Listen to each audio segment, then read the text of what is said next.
Guys, welcome back to the channel. Looking at some NFT games. So back in the day, I played Magic the Gathering, still have a lot of the cards. Magic the Gathering kind of went into Hearthstone. So a lot of players through Blizzard Entertainment have played Hearthstone. Now I'm checking out a new NFT game or kind of an older NFT game, but I am relatively new to it, which is Splinterlands, guys. So we're going to go ahead and take a look at the game, kind of the dynamics, how it works. I've only been playing it for 2 days, guys. This is my second day playing it. So let's go ahead and we'll check it out. All right, guys, so here it is, Splinterlands. So like I was saying, similar to Magic the Gathering, similar to Hearthstone, a couple different game combines. So you can battle, you have card ownership. Now this is very unique. The big reason for this is when you look at games like Magic the Gathering, on the card-based actual physical cards that I have, I own those cards. When you look at Magic the Gathering online, you do not own the cards. It is a virtual game. When you look at Hearthstone, same exact thing. You do not own the cards. Now, in Splinterlands, because the cards are NFTs, you do own the cards, which is very cool. So to get into Splinterlands, you do have to spend $10 US. That is right. You have to spend $10 to get a Summoner's Book, and then we can click play now. And here it is, guys. So we do have a couple different options in here. We have a ranked mode, a challenge mode, how to play, which is just a tutorial guide of the game, and then practice fight, so you can really learn exactly what you need to do. So again, I started this game a couple days ago, watched a couple videos on YouTube. I actually got my first card, which gave me 200 power rate here. And I did complete 2 days of quest. This is the second day. One day we got 38 of our dark energy crystals, which is the currency to buy the cards. You can also use real money, which is this one right now. Right here, it is actually the real buying credit currency with PayPal or crypto. This one is the dark energy crystal. So this is what you can use essentially to earn. You earn the dark energy crystal. You can use this dark energy crystal to buy cards within here. So again, similar to a lot of other card games, you have a absolute crazy amount of cards that you can get within this game. So even looking here at the shop, everything is sold out, guys. I'm not sure when it refreshes, but all the packs are sold out. All the land is sold out. All the dice are sold out. There is a secondary market for this, which I haven't really got into yet, that you can actually purchase packs. So just like when you go to a card store, when you go to a retailer and you buy cards, so you actually buy physical cards, you get a pack. The pack will contain special cards, rare cards, stuff like that. Looking here, the new expansion that is coming out features over 70 new unique cards, and 1.5 million packs will be available for sale in total.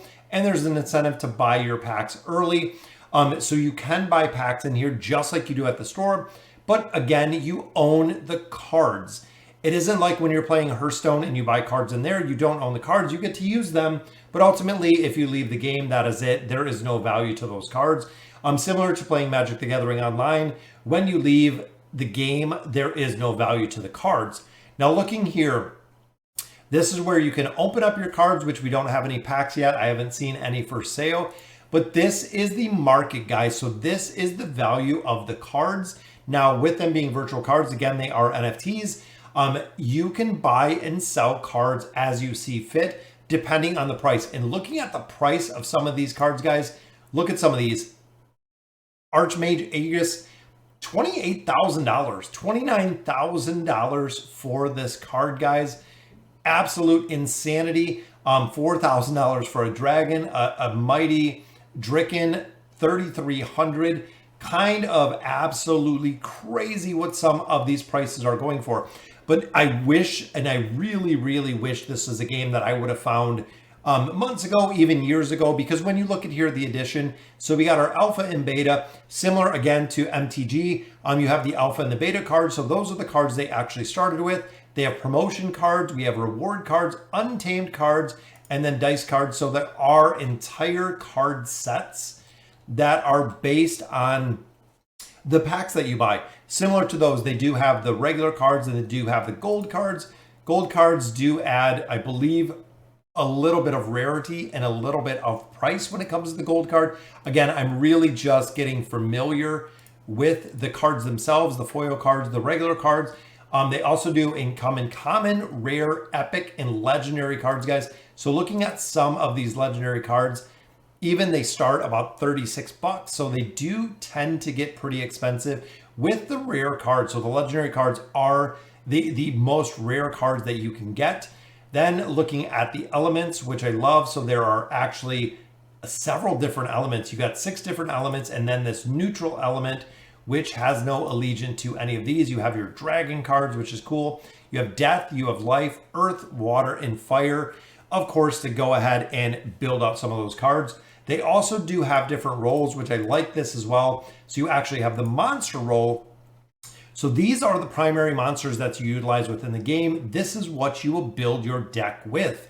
So the more cards you have in this deck, the higher not only your power value is going to be, but you can use cards. Now these cards you can level up. So you can have multiple forms of the same card to allow you to build them up to higher levels. As you can see here, here's level 1 cards, then here's level 2, and it goes so on and so forth depending on how many cards you combined.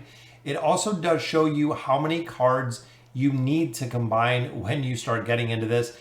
Now, a couple unique features that I absolutely love with this game is one, you can purchase the cards. So you can actually go ahead and you can buy the cards. You can go to card sales. You can purchase the card. When you buy the NFT, you own the card.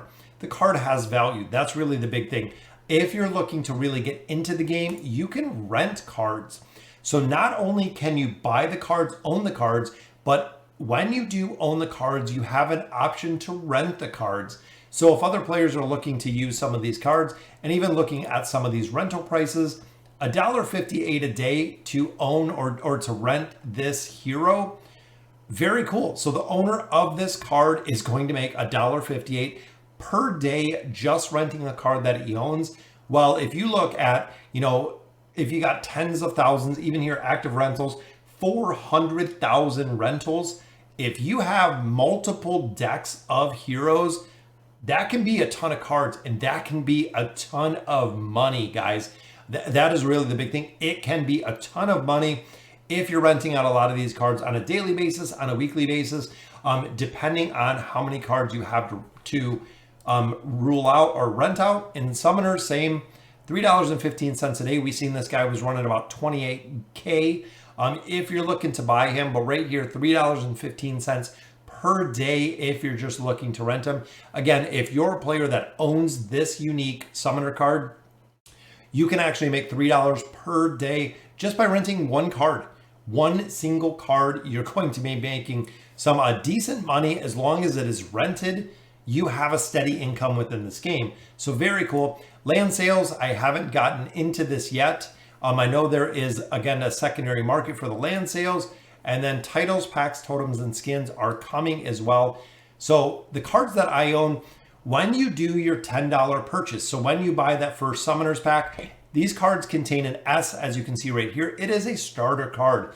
So I did open one single chest and I received one single card that I own, which is right here, guys. We got an Axe Master, the very first card that I ever owned, $9.30. So I spent $10 in the game. I fought a couple times. I got one chest, gave me 38 dark energy. Second box I opened gave me an Axe Master skin, as you can see right here. Estimated value of the card, $9.30. Very cool. So if I sold this out of the $10 that I just spent to initially play the game, it gave me a card worth $9.30, an epic water monster. So very cool to see. A couple here for sale. Again, $9.30 is roughly the price for one of the cards. Renting out this card, $1.90 a day. So even if I rented out this card, I could make up to $1.90 a day, which over the next couple days, this is a card I haven't used yet. It seems really good. It actually gets to double attack. They have special abilities down here. Monster attacks twice each round. So very powerful, which we'll get into in a minute. But that is my very first and only card. We're just starting out here, so I am super stoked to be playing this game. It seems really, really cool. All right, so let's look at a couple other things. So again, this is the battle screen. So I'm currently in Bronze 3.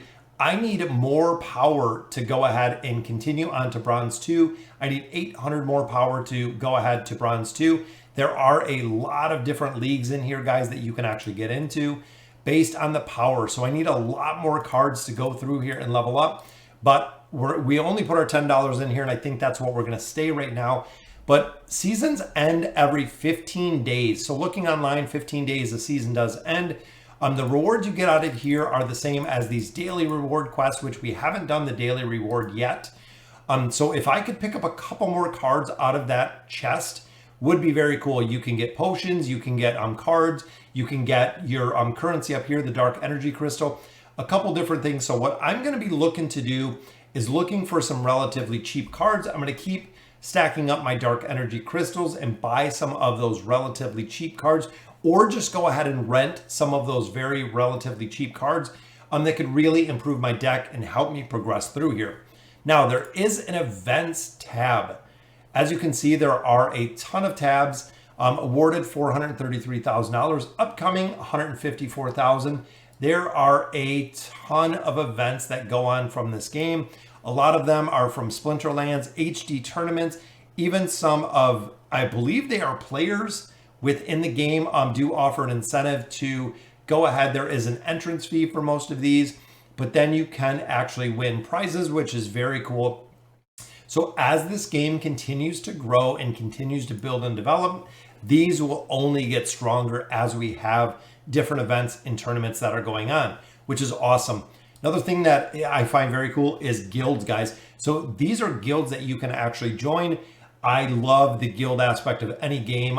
Even going back to ever since we've had guilds, the ability to play with other players, I absolutely love. It is very cool. Immortal Gods is right there, #1. Still got room for one member. Maybe they'll send me a request because it is invitation only. I'll definitely be coming out with some more videos about this game shortly, but I want to show you just how the battle does work. So we're going to go into ranked, and I'm not very good at this. Again, we only have our starter cards. So out of the starter cards, you start with a summoner. So we're going to create our team. Here are the summoners that we have available. I've been using Pyre because a lot of people said to use him. He does increase speed, so there is my summoner. Now, out of the 18 mana that it gave me, I used 3 for my summoner, meaning we have 15 left. So this has been my tank. So I've actually been using Living Lava, has been the tank in here. I've also been using the Serpentine Spy and this Cutthroat. Again, these are all cards out of the starter deck. So that gives me 2 mana left, and I can actually sort by my last 2 mana, which is all that I have. So we have either a Cobalt Miner, which has the sneak ability. So if they have melee, they cannot attack from the back row. This is ranged. Range can attack from the back row. This is melee, cannot attack either. So you know what? We're going to go with the Fireballer, giving us 18 of 18 mana. So we've used all of our mana. Now we're going to go ahead and battle. When you go to battle, this is automatic. So this, you don't have to do anything but to start. And it took a while to figure out kind of the dynamics of how this works, but we can go ahead and hit Rumble. That is it, guys. I am done. My cards are set. It works by itself. So I gave more speed. They reduced some of our damage, and we got cursed. And that's it. The cards will do, the cards will fall where the cards are going to fall, guys. And that is it. That is the battle itself. So I'm hoping my Living Legend, my Living Lava right here really holds up against some of these stronger heroes. I have a speed advantage, so I'm actually attacking quite a bit faster than the rest of the teams. But we just need to make sure our Living Lava right here holds his own. So we have to see if he can take out these enemies. I'm hoping we kill the back line pretty quick, which that one is almost done. There we go. We took out one of his cards. And I'm thinking the Living Lava is going to die this time. And if the Living Lava dies, guys, we're going to be pretty much wiped out. But that didn't do any damage. He is getting a big heal on there, though. A boom, 2 damage there. Now we're going back row, so we should take out a lot of the back row, mitigating the damage that our main guy's going to take as long as we can hold out here for a little bit more, because that's doing 0 damage, but he keeps healing. We're probably going to lose this one, guys. But again, we stacked up the best cards we had. That was it. So we got 1 there. We're going to do 1 more. 0 there, but he is going to kill us right here. So this one we're probably going to defeat. That healing ability, guys, that this haunted spirit has is kind of crazy. So we're going to fall short, I think, just a little bit of damage based on our hero dying. See, our main tank dying. So 2 more hits, guys, and it is going to be game over. So unfortunately, we do lose this one. But again, a very, very cool game. Super intuitive to the cards that you have, to the ones that you can play in here. But unfortunately, that will be a defeat for us. But I want to show you exactly what this looks like. So there is his heal. Then we'll get the attack. Oh, we missed. He missed us. He's healing faster than we're doing damage, though. So inevitable, we are going to lose. There we go. All right, so even though we suffered a defeat, we lose a little bit in ranking. But one thing I want to show you guys right here is there is the winner. Boom, right here, guys. You earned a 0.14 Dark Crystal. So that is right, guys. He earned Dark Crystal, which is our currency right up here. Every win, you get Dark Crystal. Capture rate for me right now is 93%. With the Dark Crystal, you can buy cards. When you buy cards, you own the game. So you are actually earning cryptocurrency, which is the Dark Energy Crystal. You can sell the Dark Energy Crystal. You can buy cards, which essentially you can sell the cards then. There's a lot of value in an NFT game. That is why players are making money in this game. Now, even though that was fractional for the Dark Energy Crystal, as you progress further into leagues, you get more and more and more Dark Energy Crystal out of a win. I've seen players getting 80, 100 per win. That is right, guys, per win with the Dark Energy Crystal, which is very cool to see the amount of Dark Energy Crystals you can get. And again, taking that Dark Energy Crystal, turning it into cards to further build your deck and build your power. So guys, if you're playing Splinterlands, let me know in the comments. Very cool game indeed. I wanted to check it out. I've seen it for a while. Again, I grew up playing Magic the Gathering. I played it online. I played Hearthstone, a couple games like this, but this is the first time it's been the NFT game, which is what we're featuring on the channel. So again, let me know in the comments what you guys think. And as always, thank you guys for watching.